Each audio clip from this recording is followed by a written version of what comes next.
আসসালামু আলাইকুম রহমতুল্লাহি ওয়া বারাকাতুহু। কেমন আছেন সবাই? আশা করি ভালো আছেন। স্বাগতম আমার নতুন ভিডিওতে। একটু ছোটখাটো ব্রেকের পর আবার নতুন ভিডিও আসতেছে আমার চ্যানেলে। তো আমরা যে প্লেলিস্টটা দেখতেছিলাম, আসলে এসএসআরএফ এর প্লেলিস্টটা আমরা দেখতেছিলাম।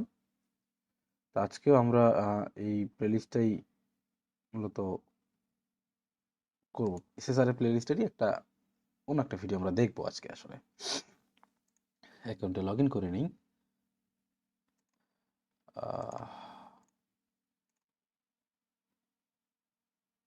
Log in,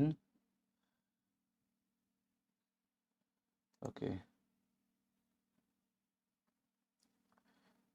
sorry.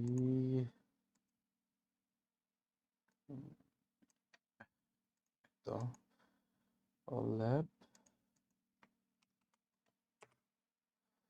তো আজকে দেখব basic SSRF against another backend system. গতদিনে আমরা দেখেছিলাম basic SSRF against the local server. আজকে দেখব basic SSRF against another backend system. ঠিক আছে, ওকে।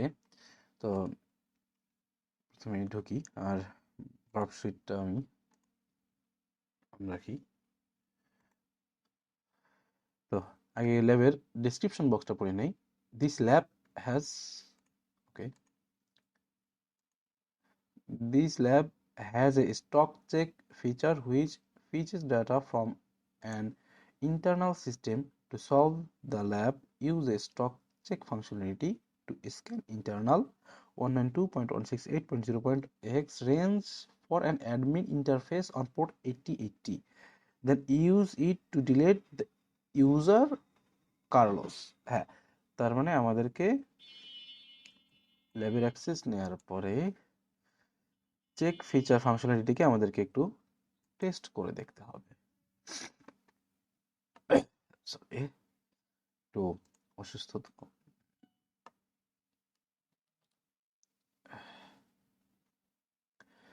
আমরা যদি ভিতরে ঢুকে যাই, হ্যাঁ, আমরা একটা পোস্ট পেয়ে গেছি, এখানে চেক স্টক ফিচার আছে।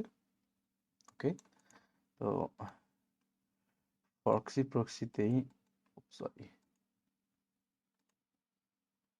ওকে, প্রক্সি ইন্ট্রুডার অন। তো চেক দিলে এখানে এই রিকোয়েস্ট আসে, রিপিটারে সেন্ড করি। প্রথমে রিপিটারে আসলে আমি যদি এখানে দেখি, আমাদেরকে বলা হয়েছে এই যে ওয়ান, এইখানে আমাদেরকে যে কোনো একটা নাম্বার বসিয়ে, বা এখানে এক্স বলা হয়েছে, এখানে ল্যাবের ডেসক্রিপশন বক্সে এখানে এক্স বলা হয়েছে, তার মানে আমাদেরকে এখানে এই রেঞ্জের ভিতরে আমাদের অ্যাডমিন প্যানেল লুকিয়ে আছে। তো এই রেঞ্জের মধ্যে আমাদেরকে চেক করতে হবে। তো এই রেঞ্জটা কত? এই রেঞ্জটা হচ্ছে 1 থেকে 255।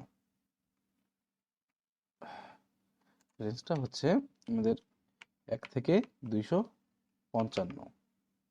এইটা হচ্ছে আমাদের সেই রেঞ্জ। এই রেঞ্জের ভিতরে আমাদেরকে চেক করতে হবে।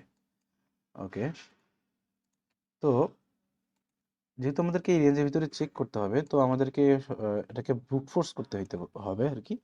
তো http 8.0.1/admin, যদি আমরা এটা বেসিক ভাবে দিয়ে দেখি, খুব সম্ভবত 400 আসার কথা, 500 ইন্টারনাল এরর আসছে। তো ওকে, তো আমরা যদি এটাকে এখন ব্রুট ফোর্সের জন্য ইন্ট্রুডারে সেন্ড করি, ইন্ট্রুডারে সেন্ড করার পরে এই ওয়ানটাকে আমরা টার্গেটে নিলাম, টার্গেটে অ্যাড করি, পেলোডে যাই, simple list a number from 1 to 255, step 1, ঠিক আছে। দেন স্টার্ট অ্যাটাক, আমরা যেখানে স্টার্ট অ্যাটাক দিয়ে দিই, তো এখানে আমাদের ব্রুট ফোর্স অ্যাটাক অলরেডি শুরু হয়ে গেছে। ইতিমধ্যে আমাদের ব্রুট ফোর্স অ্যাটাকটা শুরু হয়ে গেছে। হোক, আমরা এখানে এটাকে সর্টিং করব স্ট্যাটাস কোডের মাধ্যমে। ওকে, আচ্ছা, কোনোটাই আসেনি 200 স্ট্যাটাস কোড নিয়ে। কোনো ইন্টারনাল এরর হলো কিনা? সবই তো ইন্টারনাল 500 দেখতে হবে। Length status code okay, it's everything okay. Admin 1 okay. 192 point দেখা যাক 192.168.0। ও সরি, পোর্ট নাম্বার আমরা দেইনি এখানে। পোর্ট নাম্বার 8080 ছিল, কিন্তু আমরা এখানে যখন ডিসকার্ড করে গেল এই তো, কিন্তু আমরা এখানে পোর্ট নাম্বারটা মেনশন করিনি। তো আমাদেরকে এখানে সর্বপ্রথম পোর্ট নাম্বারটা মেনশন করতে হবে। তো যেটা বলতেছিলাম, এখানে ইন্টারনাল এরর আসার অন্য একটা কারণ হচ্ছে আমি এখানে পোর্ট নাম্বারটা ডিক্লেয়ার করে দেইনি। পোর্ট নাম্বার ডিক্লেয়ার এখানে 40 আসবে, কারণ এটা নট ফাউন্ড, কারণ এই অ্যাড্রেসে অ্যাডমিন প্যানেল নেই। তো আমরা যদি আবার ইন্ট্রুডার গিয়ে পেলোড চেক করে নিই, ওকে। দেন এখন ইন্ট্রোটা আমরা শুধু এখানে 8080 এই পোর্টটুকুই অ্যাড করছি। দেন আমরা স্টার্ট অ্যাটাক দেই। আমি অবশ্যই চাচ্ছি স্ট্যাটাস কোড অনুযায়ী যেন সর্টিং হয়। তো এখানে আমরা দেখতে পাচ্ছি 70 স্ট্যাটাস কোডে, মানে 70 নম্বর পোর্টে, 70 অ্যাড্রেসে আর কি বলতে পারেন, পোর্ট বলা যায় না আসলে। তো এখানে আমাদের অ্যাডমিন প্যানেলটা আছে। এই যে এটাকে পুরোটাকেই কপি, আচ্ছা কপি করে যেহেতু পেয়ে গেছি তো এটার প্রয়োজন হবে না, তারপরও রেখে দিই। আর রিপিটার, আচ্ছা এখানে শুধু আমি 70 করে দিই। 1 এর জায়গায় 70। অ্যাডমিন প্যানেল যদি আমরা এখানে দেখি, এখানে 200 ওকে, তার মানে এখানে আমাদের অ্যাডমিন প্যানেল আছে। আমরা যদি রেন্ডার করি এটাকে, সেক্ষেত্রে আমরা আরও নিশ্চিত হতে পারতেছি যে এখানে আছে। তো এখন আমাদের নেক্সট স্টেপ কি, পরবর্তী ধাপটা কি হবে? Then use it to delete the user Carlos. এখন আমাদেরকে কার্লোস ইউজারকে ডিলেট করতে হবে, এটার প্রয়োজন নেই। ওকে, এখন এই যে এখানে আমরা ক্লিক করলে কিন্তু কাজ করতেছে না, এই যে এখানে ক্লিক করলে কাজ করতেছে না, কাজ করবে না। তো আমাদেরকে এখানে প্যারামিটার ব্যবহার করে এই ইউজার কার্লোসকে ডিলিট করতে হবে। তো এখানে যদি আমরা সার্চ করি কার্লোস, এই যে http 70 admin user delete Carlos, আমাদের অ্যাডমিন তো আছে। তো আমরা এখন অ্যাডমিন থেকে ডিলেট এতটুকু আমরা যদি কপি করে নিই, কপি, দেন এখানে পেস্ট,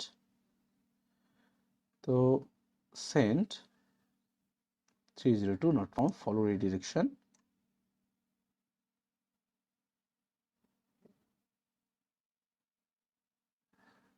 ওকে, এখন আমরা যদি এখানে আসি ল্যাব সলভড, তো এখানে যেটা হয়েছে যে আমরা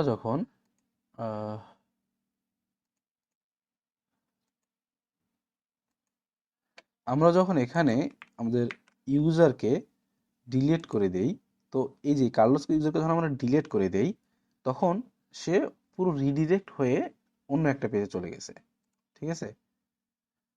এই যে পুরো রিডিরেক্ট হয়ে অন্য একটা পেজে সে শিফট করেছিল। পরবর্তীতে যেটা হয়েছে যে ইউজার কার্লোস যেটা ছিল, ইউজার কার্লোস সে ডিলিট হয়ে গেছে, আমরা আমাদের ল্যাবটিও সলভ হয়ে গেছে। তো আজকের ভিডিওতে এতটুকুই ছিল, আশা করি আপনারা বুঝতে পারছেন। পরবর্তীতে আমরা আর অন্য একটি ল্যাব দেখব। তো ভিডিওটি কেমন লাগলো জানাতে ভুলবেন না। কোনো প্রশ্ন থাকলে অবশ্যই আপনি কমেন্ট বক্সে প্রশ্ন করবেন, ইনশাল্লাহ আমি আমার সাধ্যমতো উত্তর দেওয়ার চেষ্টা করব। ধন্যবাদ। আসসালামু আলাইকুম ওয়া রাহমাতুল্লাহি ওয়া বারাকাতুহু।